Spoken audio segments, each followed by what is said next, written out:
AP practice question number 5. Now this one was also on the 2018 practice exam, but let's see. This thing, it says during a chemical reaction, the function y is equal to f of t, some function which is based upon time. So instead of using x, it's using t. It models a substance present in grams after t seconds. And it says at the start of the reaction, at time 0, there's 10 grams. So, okay, so I know y at time 0 will equal 10 grams. That's what we started with. It's our initial. It says the function y is equal to f of t satisfies this differential equation. And it says dy by dt is equal to negative 0.002, no, just 1 0, sorry, negative 0.02 y squared. So it's based upon y. So it's based upon not on time, but based upon how much is left. Okay, so it says use a tangent line to the graph at time 0 to approximate the amount at time 2. Okay, so I'm looking for the amount at time 2. Now remember our tangent line approximation question that we had? It was this. It was f of x is equal to f prime of the close value, x minus the close value, plus f of the close value, right? What we're trying to figure out, we're trying to find f of 2. So in other words, x value is 2. The close value is 0, right? Because they told us, oh yeah, at time 0, that was the close value. And I know, let's see, what do I know? I know the amount at time 0, f of 0 is 10. Oh yeah. Now it's not based upon the time, but they told us this. They told us that we started with 10. So really I need to figure out what's f prime at 0. So in other words, what's the derivative? What's the derivative here? So in other words, at the very beginning, the y value is 10. So this is 10 squared. So it's negative 0.02 times 100. So this is negative 2. So this becomes negative 2 times 2 plus 10. So in other words, 10 minus 4, which is 6. 6 grams left. That's my approximation. Okay, have I done the whole question? Use it to approximate the amount? Yep, there it is. So B, it says, using the given differential equation above, determine whether the graph could be resemble this. So we don't know what this thing looks like. Okay, so this was part A. So let's do B. And they give us this weird graph. Okay, and it's coming down, and then for a little bit, it's going back up. So in other words, look at the slope of this thing, right? This is y, this is t. The y value always seems to be positive. This is as time goes on. The slope is decreasing, and then the slope is going to be increasing. It says, using the given differential equation, and this is what we had. Dy by dt, the slope, is negative 0.02 times something squared. I don't care what this is. It's always positive. So this is always negative. Always negative. No. In this part of the graph, the slope is positive. Right? The slope is positive for this part of the graph. So it's got to be decreasing and never coming back up. So the answer is no. This could not be a possible solution because this has a part where it's increasing, and I know that the slope, dy by dt, is always going to be negative. Negative times anything squared is a positive. Okay. Part C. Are we actually solving the differential equation now?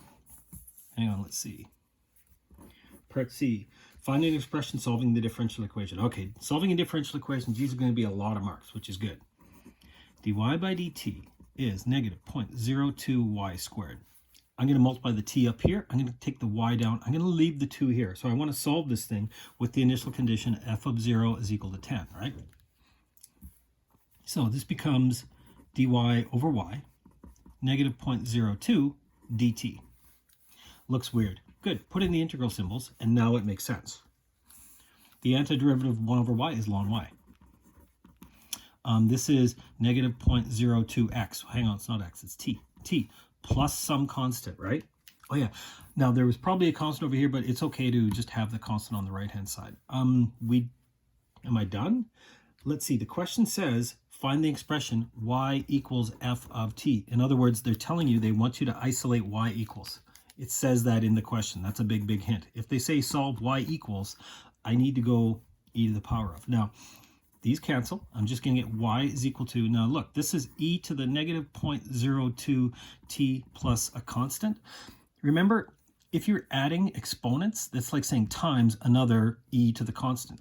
This is where quite often this constant, we brought it down from, so times e to the c. So in other words, it's times some other constant. I'll use a different c because it's a different constant.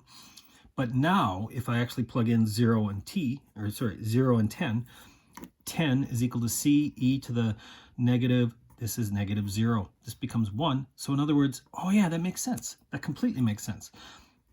I'm starting with 10. So here we go. I'm not done. Y equals 10 e to the negative 0.02t. That's my solution. Okay. Now it says D, the last part. It says determine whether the amount of the substance is changing at an increasing or a decreasing rate. So hang on. The rate of change is dy by dx. So if they want to know, is it increasing or decreasing? They're talking about the next derivative. They're talking about d2y, the second derivative of y, d2, based upon time twice. So this means the derivative, d by dt, of, what was my original? It was 0.02 y squared. Okay. Negative 0.02 y squared. Okay, so when I'm doing the derivative, this is going to be negative 0.02 times 2y to the 1 times y prime, or in other words, dy by dt, right? Because it's not a function of t, it's a function of y. So the y squared becomes 2y to the 1 times y prime. This looks weird. What do I have? Negative 0.02 times 2, which is negative 0.04, y times dy by dt. What is dy by dt? It's this original thing we started with. 0.02, okay, so times negative 0.02 y squared. Okay, so this is negative times negative, this is positive.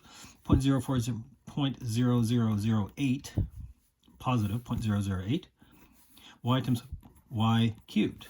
Okay, so that's the second derivative. Now, could this thing be positive or negative? Depends. Y cubed could be positive or negative. What is y in the first place? Oh yeah, in the wording of the question, hang on, let's go back.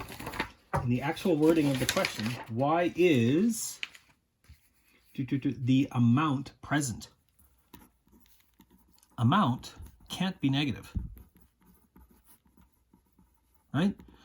The worst case scenario, you get down to amount of 0. You're not going to get antimatter, so it's always positive, which means the second derivative is always positive. Second derivative is always positive, which means it's increasing at an increasing rate. Therefore, okay, so hang on, let's go back and look at the wording. Determine whether the amount is changing at an increasing or decreasing rate. Amount is changing at an increasing rate. Why? Because the second derivative is always positive.